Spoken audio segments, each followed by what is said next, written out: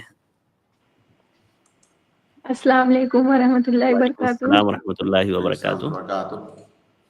شیخ میں یسٹرڈے میں پرسوں کل سے پہلے ایک سوال کی تھی تقدیر کے بارے میں, تو آپ نے بولا تھا کہ تقدیر کے متعلق اللہ تعالی ہم کو اختیار دیتا ہے کہ ہم رائٹ اور رانگ میں فرق کر سکے. تو سر یہ آپ نے مثال دیا تھا جیسے بلڈنگ سے کودنے کے بارے میں, وہ تو انڈرسٹوڈ ہے سر کہ بلڈنگ سے کودنا نہیں کودنا یہ ہمارے لیے صحیح ہے کہ نہیں, یہ سب ہے. لیکن سر اگر یہ ہم چاہے یا کوئی بزنس کرنا چاہے, بہت سوچ سمجھ کے کوئی فیصلہ کرے, لیکن پھر بھی وہ فیصلہ رانگ ہو گیا, تو ہم خود کو یہ سمجھیں گے, ہم مطلب اپنے آپ کو دوشی کر دیں گے کہ ہماری وجہ سے ہمارے پاس اختیار ہے صحیح یا غلط چوسنے کا, تو پھر ہماری ہی وجہ سے ایسا غلط ہوا. تو ایسے تو مطلب بہت زیادہ گلٹی فیل ہوگا, پھر انسان تو آگے کوئی فیصلہ ہی نہیں کر پائے گا نا سر. تو اس بارے میں تھوڑا مطلب جی کلیئر کر دے واضح ہے کہ کیا ہے. سوال, واضح ہے سوال آپ کا. واضح ہے سوال آپ کا. دیکھیے اللہ تعالیٰ نے ہمیں صحیح اور غلط کے درمیان چوز کرنے کا اختیار دیا ہے. اس کا مطلب کیا ہے؟ اس کا مطلب یہ ہے کہ جب آپ کو پتا ہو کہ یہ صحیح ہے یہ غلط ہے, ظاہر ہے یہ کون بتائے گا کہ یہ صحیح ہے یہ غلط ہے؟ یہ اللہ تعالیٰ ہی ہمیں بتائے گا. اللہ کا دین, اللہ کی شریعت ہی ہمیں بتائے گی کہ یہ صحیح ہے یہ غلط ہے. اور ایک مسلمان کا ایمان ہوتا ہے کہ اللہ نے جو کچھ بتایا ہے صحیح ہے, تو اب اس کے مطابق ہمیں اختیار کرنا ہے کہ یہ صحیح ہے, اسے اختیار کرنا ہے, یہ غلط ہے اسے چھوڑنا ہے. لیکن یہ کس وقت ہوگا؟ یہ اس وقت ہوگا جب آپ کو علم ہے. اگر آپ کو کسی مسئلے کا علم نہیں ہے, آپ جاہل ہیں, اور اپنی جہالت کی بنیاد پر آپ نے ایسی چیز کا سلیکشن کر لیا جو دراصل غلط ہے, لیکن آپ نے اس کو غلط جانتے ہوئے چوز نہیں کیا ہے, آپ نے صحیح جان کر کے اس کا سلیکشن کیا ہے, لیکن بعد میں پتا چلا کہ آپ جاہل تھے, وہ آپ نے غلط چیز کا سلیکشن کر لیا. تو ایسی صورت میں آپ کے اوپر کوئی گناہ نہیں ہے. جی آپ کے اوپر اگر غلطی سے آپ نے غلط چیز کا انتخاب کر لیا تو آپ کے اوپر گناہ نہیں ہے, کیونکہ انسان کے مکلف ہونے کے لیے اس کے پاس علم کا ہونا یہ ضروری ہے. تو اس پر انسان کو گلٹ فیل نہیں ہونا چاہیے کہ مجھ سے فلاں کام غلط ہو گیا, کیونکہ اس نے جان بوجھ کر کے ایسا نہیں کیا ہے. تو جو ہم نے بات کی تھی اس کا مطلب یہی ہے کہ جب آپ کو پتا ہو کہ یہ صحیح ہے یہ غلط ہے. دوسری اور آخری بات کہ ایک جاہل انسان معذور ہوتا ہے. جاہل مطلب یہ اس کو کسی غلط معنی میں نہ لیا جائے. کوئی بھی انسان جس چیز کا علم میرے پاس نہیں ہوتا ہے اس کے بارے میں مجھے جاہل کہا جائے گا. جس بھی چیز کا علم نہیں ہے اس بارے میں میں جاہل ہوں. تو ایک جاہل انسان معذور ہوتا ہے, لیکن وہ انسان معذور کب تک ہے؟ اگر اس کے پاس اس چیز کے بارے میں علم حاصل کرنے کا کوئی ذریعہ اور کوئی طریقہ نہیں ہے, ایسی صورت میں وہ انسان معذور ہے. لیکن جس انسان کے پاس وہ طریقے موجود ہیں کہ وہ علم حاصل کر کے اپنی جہالت دور کر سکتا ہے, پھر بھی وہ نہیں کر رہا ہے, ایسا انسان معذور نہیں ہے. جیسے مثال کے طور پر آپ نے جو مثال دی میں اسی پہ بات کرتا ہوں. کسی انسان نے بزنس کیا, اب بزنس میں پتا چلا تھوڑے دن کے بعد کہ وہ جو بزنس کیا ہے وہ تو حرام ہے. اب وہ انسان آ کر کے اگر ہم سے کہے کہ بھائی میں تو جاہل تھا, تو حرام ہو تو میں نے کیا کون سا غلط کیا, کیونکہ میں جاہل ہوں. ہم اس سے پوچھیں گے کہ آپ کے چاروں طرف علم پھیلا ہوا ہے, علماء موجود ہیں, کتابیں موجود ہیں, دنیا جہان کی ہر بات آپ سیکھ سکتے ہیں, آپ علم کیوں نہیں حاصل کر سکتے؟ اس لیے آپ کے اوپر لازم تھا کہ جب آپ کے پاس وسائل موجود تھے تو پہلے آپ علم حاصل کرتے, اس کے بعد قدم رکھتے. تو اگر آپ نے جان بوجھ کر کے اگنور کیا ہے اور جاہل بنائے رکھا ہے اپنے آپ کو, تب آپ معذور نہیں ہیں. لیکن آپ نے ہاتھ پاؤں مارا, پھر بھی آپ جاہل رہے اور غلطی سے غلط چیز کا انتخاب کر لیا, تو آپ کے اوپر کوئی گناہ نہیں ہے, آپ کو گلٹ محسوس نہیں کرنا چاہیے.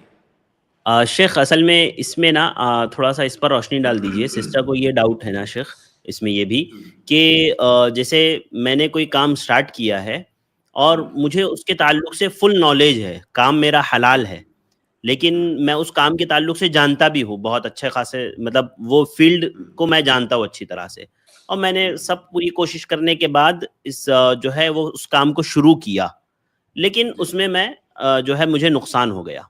تو اب ان کا یہ کہنا ہے کہ شیخ اب وہ یہ سوچے کہ کیا یہ نقصان میری وجہ سے ہوا ہے, ان کا یہ پوچھنا ہے کہ کیا وہ نقصان میری وجہ سے ہوا ہے. یہ سوچ کر کے گلٹ آتا ہے بہت زیادہ کہ یہ نقصان جو ہے میری وجہ سے ہوا ہے, حالانکہ میں سب جانتا تھا, میں سب کر سکتا تھا اس طرح سے.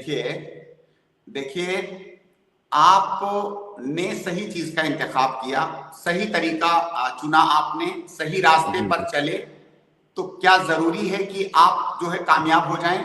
کامیابی اور ناکامی کیا یہ مقدر کا حصہ نہیں ہے؟ جس طرح سے یہ مقدر کا حصہ ہے کہ آپ کون سا چنو گے, اسی طرح سے آپ کی کامیابی اور ناکامی بھی مقدر کا حصہ ہے, وہ بھی لکھا ہوا ہے. بالکل.